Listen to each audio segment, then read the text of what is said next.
compagnie de Philippe Buron-Pilastre sur le site de Chamblay. Alors je vais vous laisser nous donner le nom précis, s'il vous plaît, déjà dans un premier temps. Eh bien, c'est l'ancienne base de Chamblay Airbase qui maintenant s'appelle Chamblay Planétaire depuis que ça a été racheté par la région en 2007. Alors on vous remercie déjà de nous recevoir. On va expliquer, on est au mois de février, presque le mois de mars. On est dans l'aéromusée qui n'est pas ouvert, il ouvre en avril, mais vraiment on voulait faire découvrir ce site. En quoi ça consiste l'aéromusée tout simplement? Alors l'aéromusée se compose de deux parties essentielles. Une partie qui est dédiée à l'histoire de cette base, et notamment de 1953 à 1967 où il y avait des Américains, et où même Michael Collins, le chef de la mission Apollo 11 sur la Lune en 69, a commandé, s'est marié et est revenu 10 ans plus tard pour auréolé de ses diverses conquêtes dans l'espace, rappeler aux Lorrains qu'il avait été ici. Puis la deuxième partie, concerne toute l'histoire de l'aérostation, puisque la première fois qu'on est allé dans les airs, c'est en ballon. C'était le 21 novembre 1783. Et donc on a essayé, à travers cette exposition ludique, de rappeler ce qu'a été la conquête des airs de Pilâtre de Rosiers, pratiquement jusqu'à nos jours, puisque la montgolfière, c'est une des rares disciplines qui, 230 ans plus tard, existe toujours, un petit peu sous la même forme, puisque au XVIIIe siècle, il y avait un panier, il y avait une source d'énergie et une enveloppe, ce qu'on a toujours. Alors, l'enveloppe est devenue en nylon, l'énergie, c'est du propane, mais la nacelle est restée en osier et en rotin, comme c'était il y a 230 ans. Donc, on parle également des dirigeables et on parle de tout ce qu'on peut trouver dans le monde à travers l'aérostation. J'en reviens juste un petit peu à Pilâtre de Rosiers, simplement parce que vous le présentez comme saventurier. Ça colle bien, c'était à la fois un savant et un aventurier, mais quand on lit, moi j'ai fait de petites recherches, très honnêtement, mais on le voit plus comme un savant, comme même un expérimentateur, forcément au départ. Alors on est au siècle des Lumières, donc on expérimente plutôt et on découvre. C'est une grande époque pour la médecine, pour la chirurgie, j'allais dire l'aviation naissante, ou un peu avant l'aviation. Donc c'est effectivement Pilâtre de Rosiers qui était né à Metz. Il est parti de Metz, il avait une vingtaine d'années. Au départ, il était plutôt physique et chimie. Et puis, c'est vrai que à partir du moment où les frères Montgolfier qui habitaient à Nonay dans l'Ardèche ont inventé la première enveloppe, et que le roi Louis XVI a demandé que cette expérience soit refaite à Paris, Pilâtre de Rosiers, comme Benjamin Franklin, comme toutes les personnalités de l'époque, se sont amourachés du ballon et ont cherché, et notamment Pilâtre de Rosiers, à le guider et à comprendre pourquoi véritablement ça volait dans les airs. Et ça a été la grande dispute d'ailleurs entre les frères Montgolfier et Pilâtre de Rosiers. Les frères Montgolfier pensaient que c'était plutôt la fumée qui permettait au ballon de voler, alors que Pilâtre de Rosiers, en tant que chimiste et homme de physique, préférait penser que c'était l'air chaud qui était plus léger que l'air ambiant. Voilà. Et donc, c'est vrai que c'était une époque où il fallait expérimenter. Lui, quand il a commencé, quand il a inventé les allumettes, quand il a inventé le masque à gaz, eh bien, il se mettait en position, il descendait dans la fosse pour savoir combien de temps on pouvait rester en vie sans tuba, enfin cette espèce de truc qu'il a inventé. Donc c'est vrai qu'à cette époque-là, c'était des expérimentateurs, et aujourd'hui on appelle ça des saventuriers parce qu'ils mettent en application et ils se mettent plus ou moins en danger.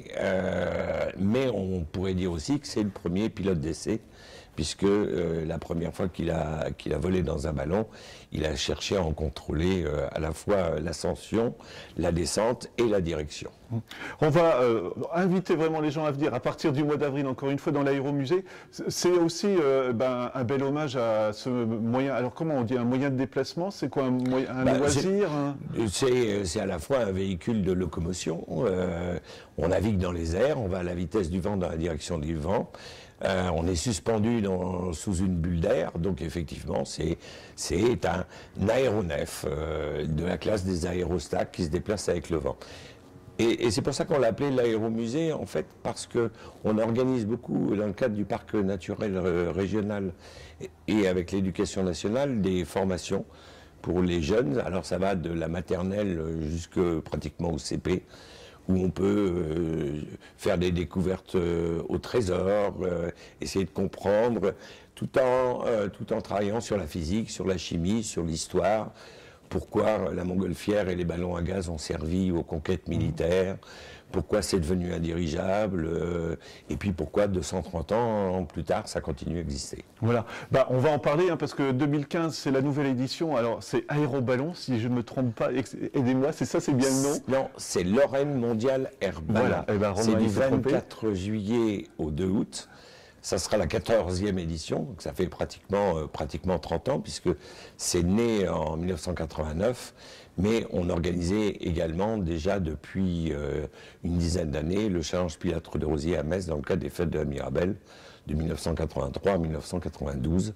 Donc ça va être une année qu'on espère exceptionnelle.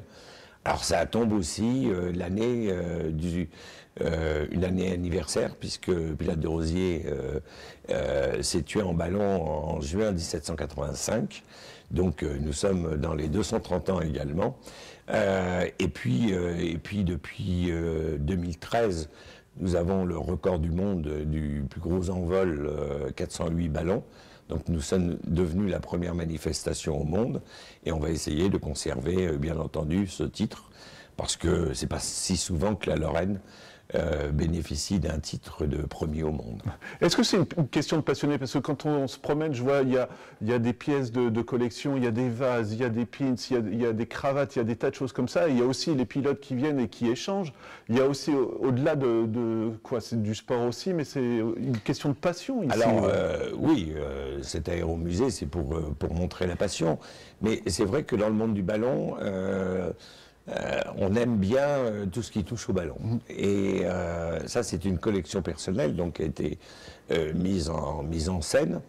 Mais la chose qu'on échange le plus souvent, c'est ce qu'on appelle les pins, les petites épinglettes qu'on met sur son revers de veston. Parce que chacun fait son épinglette à l'effigie de son ballon. Mais effectivement, pour les passionnés, les collectionneurs, ici, ils trouveront tout, puisqu'il y a même des biberons, il y a même...